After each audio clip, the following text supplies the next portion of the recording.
Edward turned the key and the engine roared to life. We pulled away from the house. This is a, big Jeep you have. It's Emmett's. I didn't think he'd want to run the whole way. Where do you keep this thing? We ran one of the outbuildings into the garage.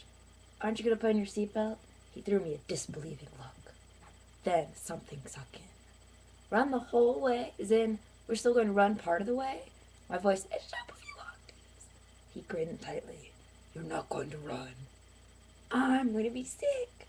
Keep your eyes closed. You'll be fine. I bit my lip, fighting the panic.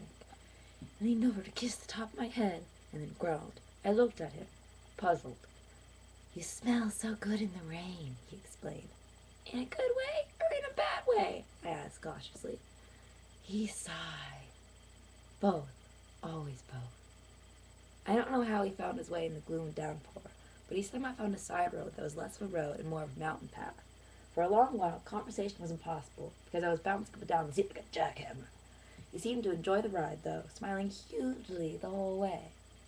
And then we came to the end of the road. The trees formed green walls on three sides of the Jeep. The rain was mere drizzle, slowing every second, the sky brighter through the clouds. Sorry, Bill, we'll have to go on foot from here. You know what? I'll just wait here. What happened to all your courage? You were extraordinary this morning. I haven't forgotten the last time yet. Could it have been only yesterday? This is stupid. Oh my god, this is so stupid.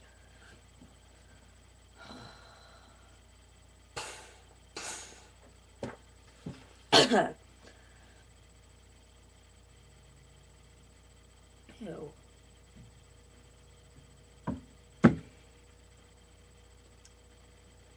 I'll get those. You come on ahead, I protested. He mused as he quickly finished. It seems we're going to have to tamper with your memory. Before I could react, he pulled me from the Jeep and set my feet on the ground. Gross, what is this? Oh, crap.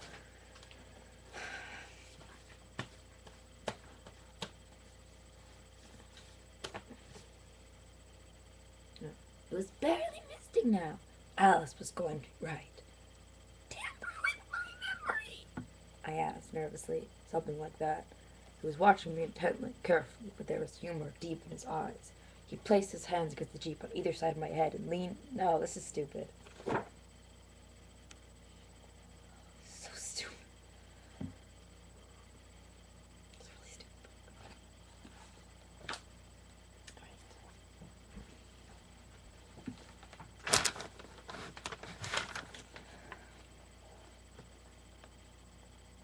He was watching me intently, carefully, but there was humor deep in his eyes. He placed his hand against the Jeep on either side of my head and leaned forward, forced me to press back against the door. He leaned in even closer, his face inches from mine. I had no room to escape. Now, he breathed, and just his smell disturbed my thought processes. What exactly are you worrying about? Well, hitting a tree, I gulped, and dying, and then getting sick. He fought back a smile. Then he bent his head down and touched his cold lips softly to the hollow at the base of my throat. Are you still worried now? He murmured against my skin. Yes. I struggled to concentrate. About hitting trees and getting sick. There's no... What the fuck was that? Shit.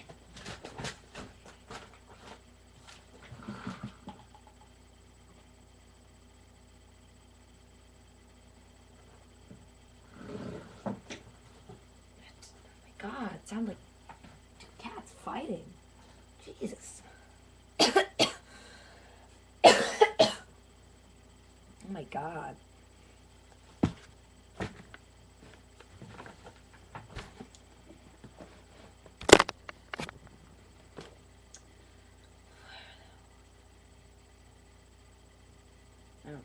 His nose drew a line at the skin of my throat to the point of my chin. His cold breath tickled my skin. And now, his lips whispered against my jaw. Trees, I gasped. Motion sickness. He lifted his face to kiss my eyelids. Bella, you don't really think I would hit a tree, do you? No, but I might. There was no confidence in my voice. He smelled an easy victory.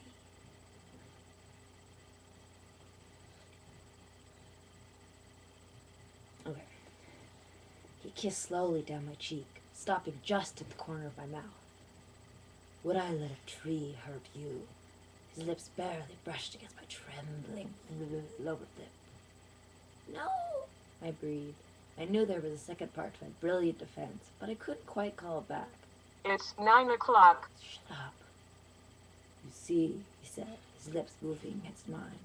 There's nothing to be afraid of, is there? No, I sighed, giving up.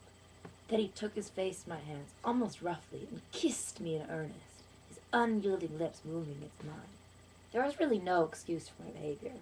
Obviously, I knew better by now, and yet I couldn't seem to stop from reacting exactly as I had the first time. Instead of keeping safely motionless, his arms reached out to twine tightly around his neck, and I was suddenly welded to a stone figure. I sighed, and my lips parted.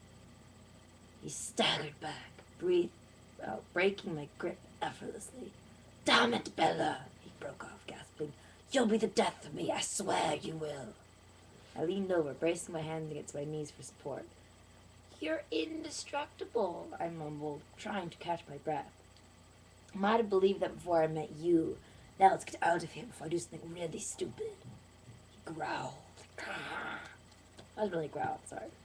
He threw me across his back. Oh, Jesus, this is like domestic abuse. Oh my God. Fix my hair.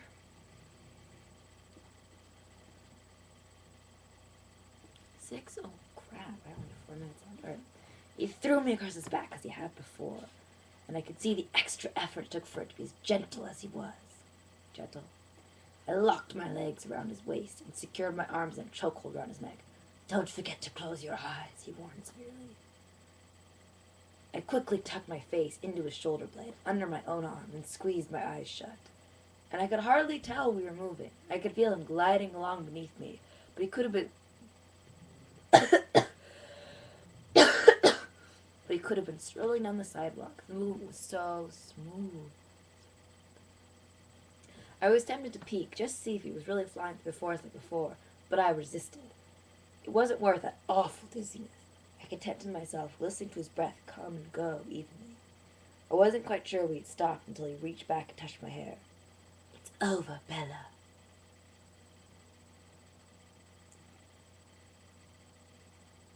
This is a really stupid book. Let's fix my hair. Alright, I'm gonna fix my hair. Stupid.